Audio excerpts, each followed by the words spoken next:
Subscribe करें हमारे YouTube channel साधना gold को और पाएं वीडियोस सबसे पहले। बेल आइकन दबाना ना भूलें। एक डॉक्टर थे, नाम था मिस्टर चड्डा। लगभग 50 वर्ष की उम्र थी। मिस्टर चड्डा बहुत सुंदर थे। चूंकि डॉक्टर थे, जिंदगी कैसे जीनी है, क्या खाना है, क्या नहीं खाना, अपने आप को फिट रखते थे, सुंदर थे, मेंटेन रखते थे अपने आप को। उनका एक बेटा भी था,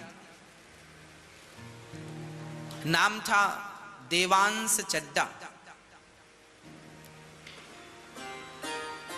बड़े सुंदर ढंग से अपना जीवन यापन करते थे। मिस्टर चड्डा की अपनी स्वयं की क्लिनिक थी। मरीज आते थे और वो उनका इलाज करते थे। जाने माने डॉक्टर थे, अच्छी कोटि के डॉक्टर थे। पेशेंट को देख लेते थे तो उसका उपचार करके ही छोड़ते थे, और मरते हुए पेशेंट को भी, मरीज को भी वो बचा लेते थे। इतनी बढ़िया दवाई थी, इतना बढ़िया उनका व्यवहार था। एक दिन की घटना है, मिस्टर चड्डा अपने समय के बड़े पक्के थे। मुंशी प्रेमचंद जी लिख रहे हैं, मिस्टर चड्डा अपने टाइम के बड़े पक्के थे। 6 बजे क्लिनिक बंद करनी है, मतलब करनी है। उनका नियम था कि क्लिनिक बंद करके और वो गोल्फ का खेल खेलते थे। गोल्फ का खेल खेलते थे। अभी मिस्टर चड्डा अपनी दुकान का शटर गिरा ही रहे थे कि एक बूढ़ा सा व्यक्ति, सिर पे पगड़ी, फटा सा कुर्ता, फटी सी धोती, नंगे पांव, उसकी गोद में 8 वर्ष का एक नन्हा सा बालक था। दौड़ा दौड़ा आया, चड्डा साहब, डॉक्टर साहब, देखिए मेरे बच्चे को क्या हो गया है, ये बोल नहीं रहा है, इसकी जबान रुक गई है। अभी बढ़िया सा खेल रहा था, अचानक ना जाने क्या हुआ, बहुत बीमार हो गया है, शरीर बहुत गर्म है, जरा आप इसका इलाज कर दीजिए। मिस्टर चड्डा ने घड़ी देखी, भाई 6 बज गए हैं, मेरे खेलने का समय हो गया है, मुझे अपने आप को फिट भी तो रखना है, समय हो गया है, एक काम करना, तुम कल आना।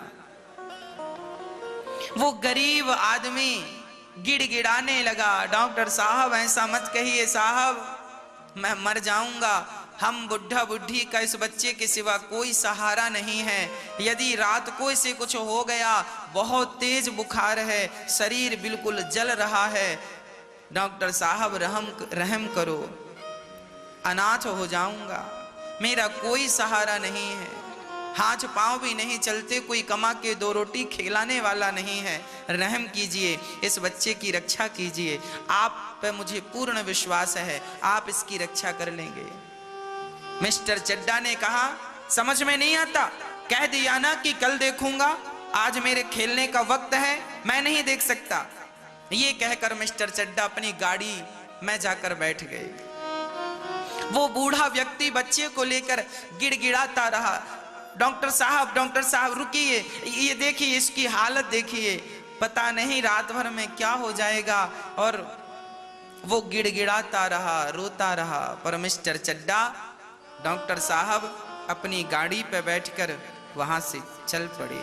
वो बूढ़ा फिर भी गाड़ी की ओर एक टकटकी लगाकर देखता रहा कि शायद इनका हृदय पिघल जाए, शायद ये मेरे बच्चे की रक्षा करने आ जाएं, शायद मेरे बच्चे की जान बच जाए। पर डॉक्टर साहब नहीं आए। मिस्टर चड्डा अपने घर की ओर रवाना हो गए। ये बूढ़ा व्यक्ति अपने बच्चे को लेकर वापस घर गया और उस रात उस बच्चे ने दम तोड़ दिया। सही वक्त में उसे इलाज मिल जाता तो शायद उसकी जान बच जाती, पर मिस्टर चड्डा को तो गोल्फ का खेल खेलना था, समय के बड़े पक्के थे। उन्होंने कह दिया था कल आना, पर शायद वो छोटा सा बच्चा कल देख ना पाया। उसके जीवन का, उस बुढ़ा और बुढ़ी के जीवन का वो चिराग सदा सदा के लिए बुझ गया। समय गुजरा, मिस्टर चड्डा का बेटा था, आज उसकी 20 वर्ष पूरे हो गए थे और आज उसके 20 वर्ष जीवन के हो गए।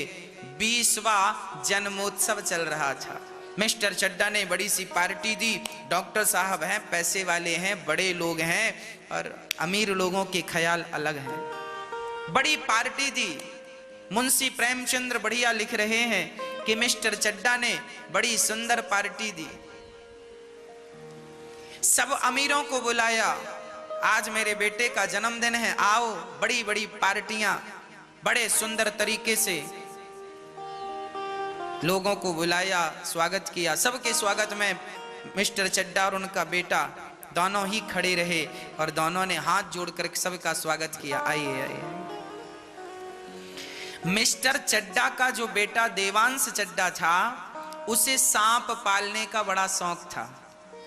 जहरीले जहरीले नांगों को वो अपने वश में कर लेता था और जड़ी बूटी कहीं मिल जाए सो चाहे 2000 की हो चाहे 10,000 की लाता था और सांपों को पालने का बड़ा शौक था।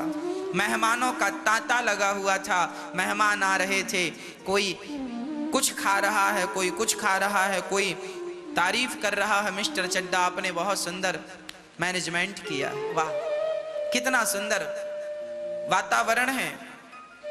तभी देवांश के दोस्त आए और उन्होंने कहा, देवांश आज हम तुम्हारे सर्पों को देखना, नागों को देखना चाहते हैं। उसने कहा रात्रि का वक्त है, सांप अभी अंदर हैं और अभी दिखाना ठीक नहीं है, अभी हम नहीं दिखा सकते आपको। तो एक दूसरे मित्र ने ताना मारते हुए कहा, हाँ हाँ हमें लगता है तुम सांपों को पालते जरूर होगे पर उनके जहर के दांत तोड़ देते होगे। देवांश को यह बात बड़ी बुरी लगी। उन्होंने कहा ना,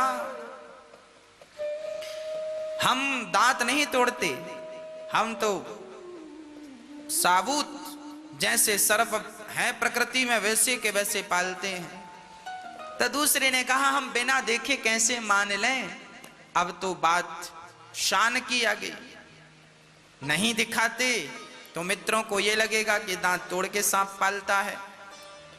उसका पारा चढ़ गया, चलो हम तुम्हें दिखाते हैं। रात्रि का वक्त था, एक काले से नाग को उसने पकड़ा। अच्छा, नागों का स्वभाव होता है कि यदि नागों को यह पता चल जाए कि हमें इस व्यक्ति से खतरा नहीं है तो उस व्यक्ति को कभी हानि नहीं पहुंचाता। सर्प डंक तब मारता है, काटता तब है जब उसे यह लगता है कि इस व्यक्ति से हमें खतरा है। पर उस एक काले से नाग को पकड़ा और उसका मुंह बहुत तेज दबाया, कस के दबाकर उसका मुंह खोला और अपने मित्रों को दिखाया, देखो इसके दांत हैं ना, जहरीले दांत। सारे मित्र चौकन्ने रह गए, चौंक गए, अरे ये तो सचमुच काला नाग है और इसका डसा हुआ पानी भी नहीं मांगता, इतना खतरनाक सांप है। मित्र देखकर समझ गए कि ये सच्ची का सांपों का प्रेमी व्यक्ति है, पर वो मित्र तो डर के मारे बाहर निकल गए। पर सांप का जब मुंह दबाया इसने जोर से तो सांप की आंखें लाल लाल हो गई। उस सांप ने विचार किया कि आज तक इसने मेरे साथ ऐसा व्यवहार नहीं किया, ना जाने क्या हुआ इसने मेरे साथ ऐसा व्यवहार किया। सर्प को लगा कि शायद ये मुझे मारने पर उतारू है। तो देवांश ने जैसे ही सांप का मुंह पकड़ करके दिखाया मित्रों को और उसके बाद धीरे धीरे पकड़ कमजोर कम करके और नीचे रखा, उसी प्रकार सांप ने संभल करके जो उसकी उंगली में डंक मारा, वो बालक उसकी उंगली में डंक मारा, वो बाहर गया और जहां उसकी द्राज में जड़ी बूटियां रखी थी। पिता से कहा, पिताजी ये सर्प ने डस लिया है मेरी जड़ी बूटी, जरा उसको पीस कर दीजिए।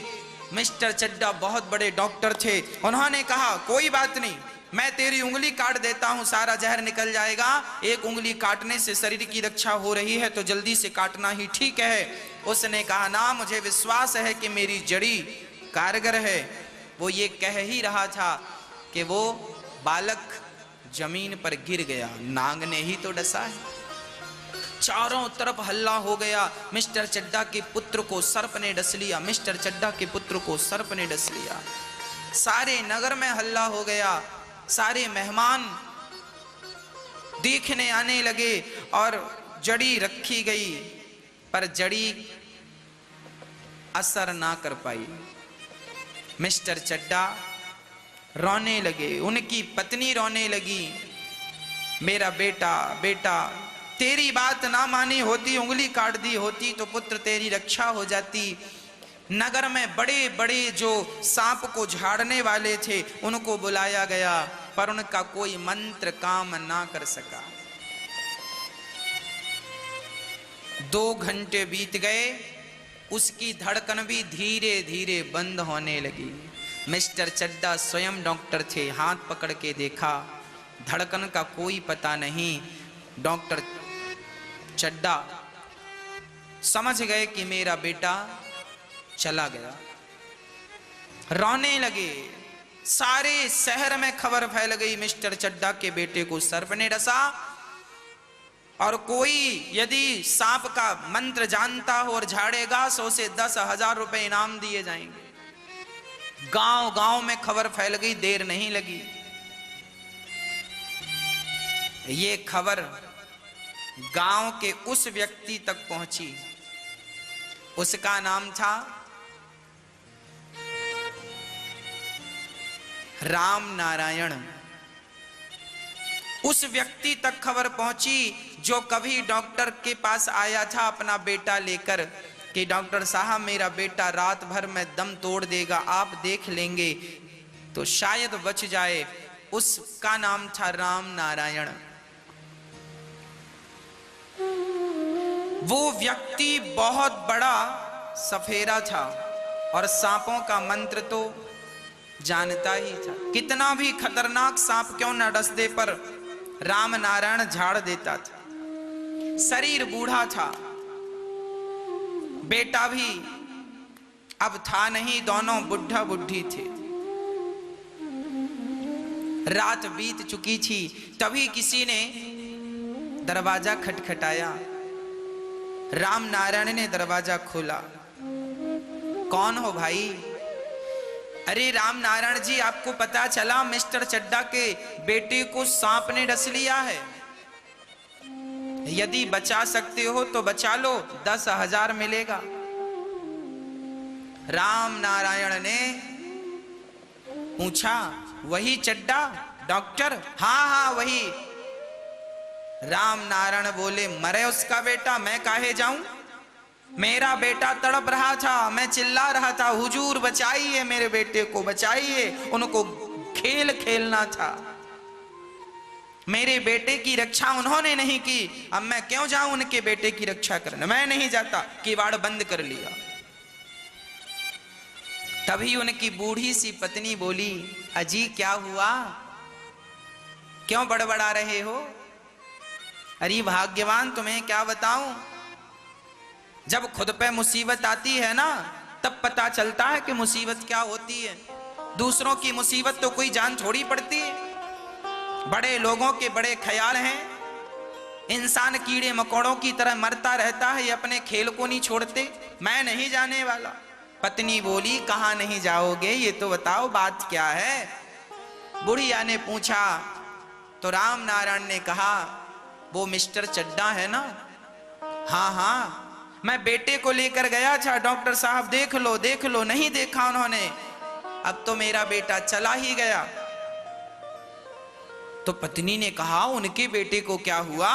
बोले, उनके बेटे को सांप ने डस लिया है, और ये बहुत बड़े झाड़ने वाले थे, ये चाहते तो जान बच सकती थी। पत्नी ने उनकी ओर मुस्कुराते हुए देखा और कहा, जो आपको अच्छा लगे सो कीजिएगा, पर रात हो गई है, जाना है सो जाइए, सोना है सो सोइए। राम नारायण बोला, आग लगे मिस्टर चड्डा के घर में, मैं काहे जाऊं, मेरे बेटे को उसने देखा तक नहीं पलट करके कैसा है, मेरे अंदर भी आग जल रही है, उस मिस्टर चड्डा के कारण मेरा बेटा मर गया, सही वक्त पे दवाई दे देता तो मेरा बेटा जिंदा रहता। मैं नहीं जाने वाला, बिस्तर लगाओ। बुढ़िया ने बिस्तर लगाया, दोनों आराम करने लग गए, पर राम नारायण करवट बदलते रहे, इन्हें नींद ना आई। मुंशी प्रेमचंद्र जी लिख रहे हैं, मुंशी प्रेमचंद्र जी लिख रहे हैं, ये कभी इस करवट पे जाएं, कभी इस करवट पे जाएं, थोड़ी देर बाद उठकर बैठ गए तो बुढ़िया भी बैठ गई। बूढ़ी अम्मा, इनको लगा ये जाग रही है, सो फिर लेट गए। थोड़ी देर बाद बूढ़ी अम्मा गहरी नींद में सो गई और इनका हृदय अंदर से बार बार यही कह रहा था कि जैसा व्यवहार उसने मेरे साथ किया है, क्या मैं भी उसके साथ ऐसा ही व्यवहार करूं? ना, वो तो अमीर लोग हैं, वो क्या जाने कि गरीबों की जिंदगी क्या है, पर मेरा बेटा अब नहीं है, मुझे पता है कि बेटे के जाने का गम क्या होता है।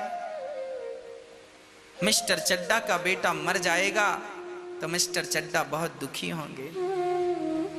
यदि मेरे कारण जिंदगी बच सकती है, ये वो अपने आप से बात कर रहा है, राम नारायण अपने आप से बात कर रहा है, लेटे लेटे, क्या करूं क्या करूं। उसकी आत्मा गवाह दे रही थी, जवाब दे रही थी, जा।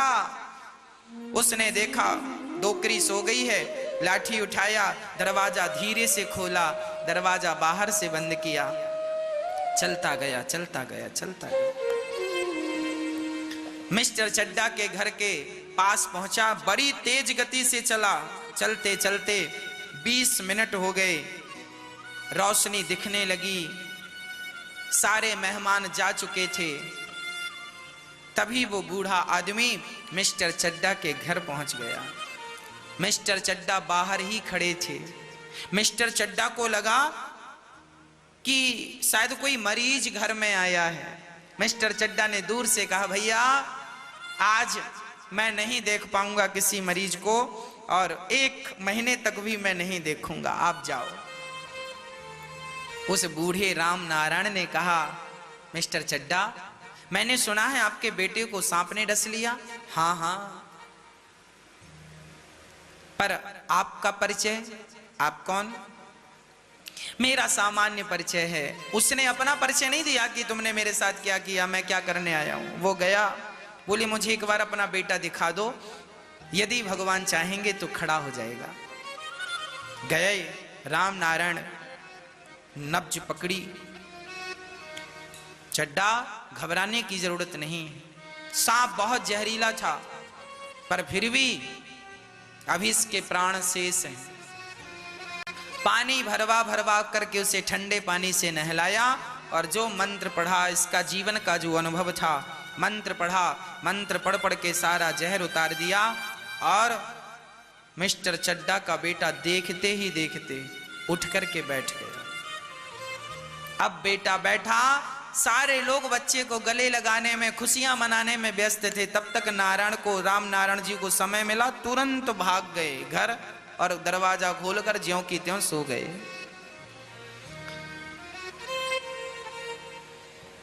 चड्डा ने देखा, भाई वो बूढ़ा व्यक्ति कहां गया? अरे अभी तो यही था, अभी तो यही था, चारों तरफ खोजा गया, पर कोई परिचय नहीं, कोई पता नहीं। सबको ये लग रहा था कि पैसे लेने आया होगा, ना, वो तो पैसे भी नहीं लिया। मिस्टर चड्डा को धीरे धीरे याद आने लगा। मिस्टर चड्डा तुरंत गाड़ी पे उसके घर गए, पूछा कि वो कौन था, पता लगा कि वो फलाना था। गए, उसके हाथ जोड़कर बोले, आपका धन्यवाद। और ध्यान से देखा मिस्टर चड्डा ने, तो कहा कि मैंने आपको कहीं देखा है। हाँ साहब, एक बार मैं अपने बच्चे को लेकर आपकी क्लिनिक आया था, आपको खेल खेलने जाना था, सो आप खेल खेलने चले गए और मेरे बेटे की जीवन लीला पूरी हो गई।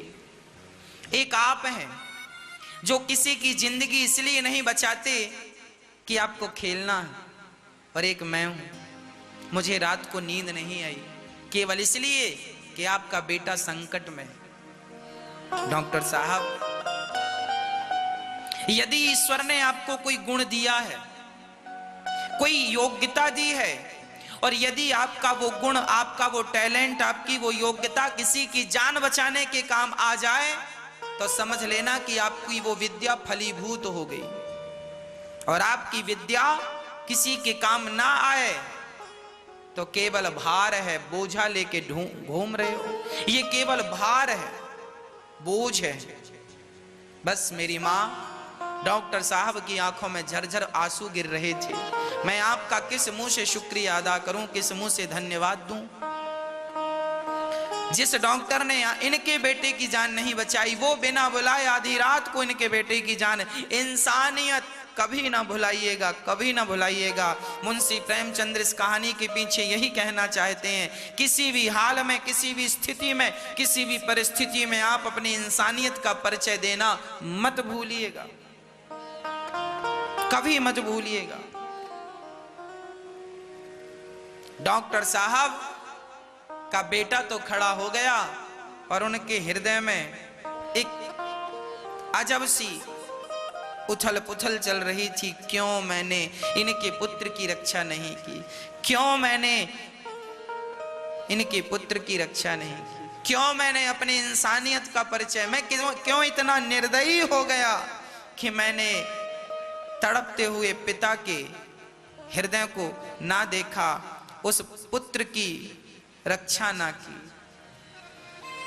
जमीन पे माथा रख के डॉक्टर साहब माफी मांगने लगे। यदि आप मुझे माफ कर देंगे तो विधाता मुझे माफ कर देगा। उस राम नारायण बूढ़े व्यक्ति ने डॉक्टर साहब को हृदय से लगाया, कोई बात नहीं, मेरा बेटा गया तो गया, आपका बेटा तो सलामत है। मेरा जीवन पूरा हो गया है, मेरी उम्र पूरी हो गई है, इस बच्चे की उम्र भी बहुत थी, मैंने अपना धर्म निभाया है। आपसे बस यही कहूंगा, आगे से मेरे जैसा कोई दूसरा बाप अपने बेटे को लेकर आए तो आप खेल का बहाना मत बनाइएगा, आप उसकी जान बचाइएगा।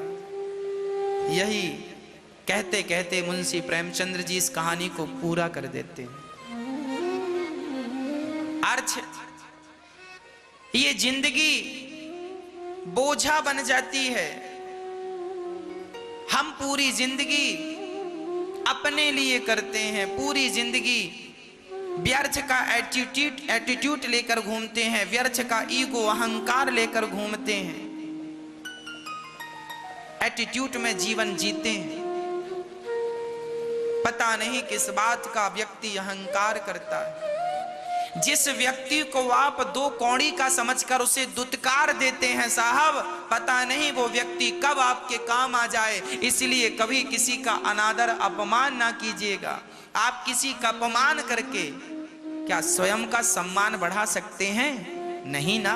इसलिए किसी का अपमान ना कीजिएगा। किसी का अपमान आप करेंगे तो वो उसका नहीं, आपका अपमान है, और किसी का सम्मान आप करेंगे तो वो उसका नहीं, आपका सम्मान है। आज मिस्टर चड्डा को जीवन भर की पढ़ाई में जो सबक ना मिला, आज एक अनपढ़ बूढ़े व्यक्ति ने सबक दे दिया। हम पढ़ लिख कर इंसानियत भूल रहे हैं, भूल जाते हैं। हम डॉक्टर होने का फर्ज, कर्तव्य भूल जाते हैं। हम इंसान होने का फर्ज और कर्तव्य भूल जाते हैं। आप जहां हैं, आप एडवोकेट हैं, आप जज हैं, आप नेता हैं, आप अभिनेता हैं, आप जहां हैं, जैसे हैं, आप बिजनेसमैन हैं, व्यापारी हैं, आप अपना फर्ज और अपनी इंसानियत दोनों निभाइए।